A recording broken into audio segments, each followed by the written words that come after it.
नमस्कार। धर्म कथा ऑफिशियल में आपका स्वागत है। क्यों मनाया जाता है महाकुंभ? क्यों 12 साल के अंतराल में ये आता है? आज मैं इस कथा के माध्यम से आपको बताऊंगी। इस कथा का वर्णन शिव पुराण, देवी पुराण और श्रीमद् भागवत में मिलता है।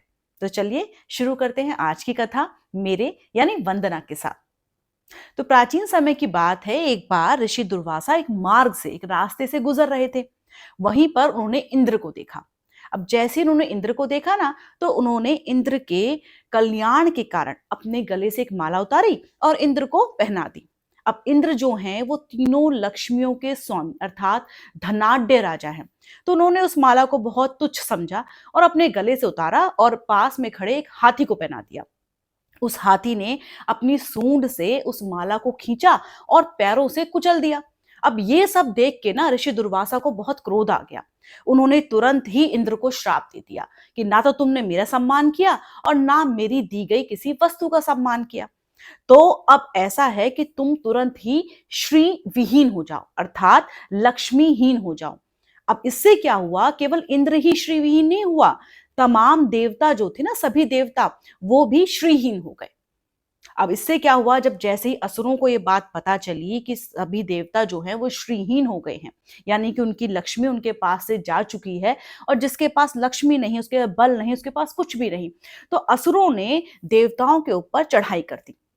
असुर और देवता दोनों के बीच में युद्ध आरंभ हो गया। अब देवता जो थे वो श्रीहीन थे, बलहीन थे, तो वो असुरों से हारने लगे। कुछ जो देवता थे वो गिर गिर कर धरती पर गिर कर, और कुछ जो बचे कुचे थे वो भगवान विष्णु के पास चले गए कि प्रभु बचाइए, ये हो क्या रहा है, हमें बचाइए कैसे भी करके। तो श्री विष्णु ने सभी देवताओं को समझाया और कहा कि जब तक तुम्हारे ऊपर लक्ष्मी की कृपा ना हो जाए और तुम्हारी वृद्धि ना हो जाए, तब तक तुम शांत रहो। और वो कैसे होगी, वृद्धि कैसे होगी? वो होगी अमृत से। और अमृत कहां से आएगा? समुद्र मंथन से। यही बात विष्णु भगवान ने असुरों को भी समझा दी। उन्होंने उनसे कहा कि ठीक है, अभी देवता जो हैं लक्ष्मीहीन हैं, उनके पास ताकत नहीं है, बल नहीं है, लेकिन अपनी सारी ताकत इन दुश्मनों पर, इन देवताओं पे खर्च मत करो। तुम अपने आप की वृद्धि के बारे में सोचो। और तुम्हारी वृद्धि कैसे होगी? अमृत से। और अमृत कैसे आएगा? समुद्र मंथन से। तो दोनों यानी कि असुरों और देवताओं को भगवान विष्णु ने समुद्र मंथन के लिए राजी कर लिया। तो ये पहला ऐसा कार्य था, काम था, जहां पर दोनों अपोनेंट टीम यानी कि असुर और देवता एक साथ खेल रहे थे, एक ही टीम में थे। तो अब क्या किया गया, मंदराचल पर्वत को मथानी के तौर पर, मथानी के रूप में इस्तेमाल किया गया, और सर्पराज वासुकी को रस्सी के तौर पर, रस्सी के रूप में इस्तेमाल किया गया। तो जैसे ही समुद्र मंथन शुरू हुआ, अब क्या हुआ, मंदराचल पर्वत जैसे ही उसको खींचा गया, और आपको बता दूं कि रस्सी जो सर्पराज वासुकी थे, उनको रस्सी के तौर पर, उनको रस्सी के रूप में इस्तेमाल किया गया, तो उनके जो मुंह वाला साइड था वहां पर सारे असुर खड़े हो गए, और जो उनकी पूंछ वाली साइड थी वहां सारे देवता खड़े हो गए। तो जैसे ही समुद्र मंथन शुरू हुआ ना, मंदराचल पर्वत नीचे खिसकने लगा। इस पर भगवान विष्णु ने गणेश जी का नाम लिया और स्वयं कच्छप का रूप धारण कर कर अर्थात कछुए का रूप धारण करके अपनी पीठ पर मंदराचल पर्वत को स्थापित कर दिया। अब दोबारा बिना विघ्न बाधा के समुद्र मंथन शुरू हो गया। तो जैसे ही समुद्र मंथन शुरू हुआ, सबसे पहले उसमें से विष निकल गया। अब ये हुआ कि भाई विष कौन ले, तो जैसा कि आप सभी जानते हैं, भगवान शिव ने विष को ग्रहण किया, अपने कंठ में उसको धारण किया, और वो नीलकंठ कहलाए। श्रीमद् भागवत में इस बात का उल्लेख मिलता है कि जब भगवान शिव विष को पी रहे थे ना, तो कुछ बूंदे विष की कुछ बूंदें धरती पर गिर गई, जिसके बाद ही सारे सांप, बिच्छू, जितने विषैले औषधियां, जितनी ये विषाषधियां मतलब जो विष की औषधियां हैं, और जितने विषैले जीव जंतु हैं, वो पैदा हो गए।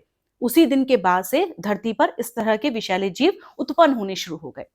खैर, आगे समुद्र मंथन शुरू हुआ, और उसके बाद कामधेनु गाय, उच्च श्रवा अश्व, कौस्तुभ मणि, कई तरह के रतन और रंभा, अप्सरा, ये सब उसमें से निकलते गए। और उसके बाद महालक्ष्मी निकली। तो महालक्ष्मी जैसे ही निकली, महालक्ष्मी ने श्री विष्णु को वरण किया, उनके साथ उनका विवाह हो गया। और जब महालक्ष्मी निकली ना, तो उन्होंने अपनी जो दृष्टि है वो देवताओं की तरफ डाल दी, जिससे क्या हुआ कि देवता श्री के साथ आ गए, यानी कि लक्ष्मी उनके पास आ गई और असुरों की उपेक्षा कर डाली, यानी कि जो असुरों के पास जो बची कुची लक्ष्मी थी वो भी खत्म हो गई। उसके बाद समुद्र मंथन से निकली मदिरा देवी, जिसे भगवान विष्णु के संकेत पर असुरों को दे दिया गया। और उसके बाद निकले वहां से धन्वंतरी देवता, जिनके हाथ में अमृत कलश था। अब धन्वंतरी देवता की दृष्टि जिस पर भी पड़ी, वो रोग और शोक दोनों से मुक्त हो गया, अर्थात उसे कभी कोई रोग नहीं होगा, कभी कोई शोक नहीं होगा। अब बारी आती है अमृत कलश की। तो अमृत कलश को लेकर ना देवता और असुर दोनों के बीच में छीना झपटी शुरू हो गई। दोनों के बीच में होड़ मच गई कि अब अमृत कलश कौन लेगा। और पुरानी मान्यताओं के अनुसार ये छीना झपटी पूरे 12 सालों तक चलती रही और इसीलिए 12 साल के अंतराल में महाकुंभ मनाया जाता है। और इसी छीना झपटी की वजह से क्या हुआ कि अमृत की कुछ बूंदें धरती पर गिर गई। और धरती पे ये कहां कहां गिरी? हरिद्वार, नासिक, उज्जैन और प्रयागराज, तो 4 जगहों पर ये अमृत की बूंदें गिरी। इसी वजह से अमृत स्नान, अमृत की बूंदें गिरने की वजह से अमृत स्नान इन 4 जगहों पर हर 12 साल के अंतराल में मनाया जाता है। हर 12 साल के अंतराल में ये महाकुंभ मनाया जाता है। इसके बाद क्या हुआ ये भी मैं आपको अगली कथा में बताऊंगी। फिलहाल आज मैंने आपको ये बताया है कि महाकुंभ क्यों मनाया जाता है और हर 12 साल में ये क्यों आता है। कैसी लगी आपको ये कथा जरूर बताइएगा। प्लीज चैनल को लाइक, शेयर और सब्सक्राइब जरूर कीजिएगा। नमस्कार।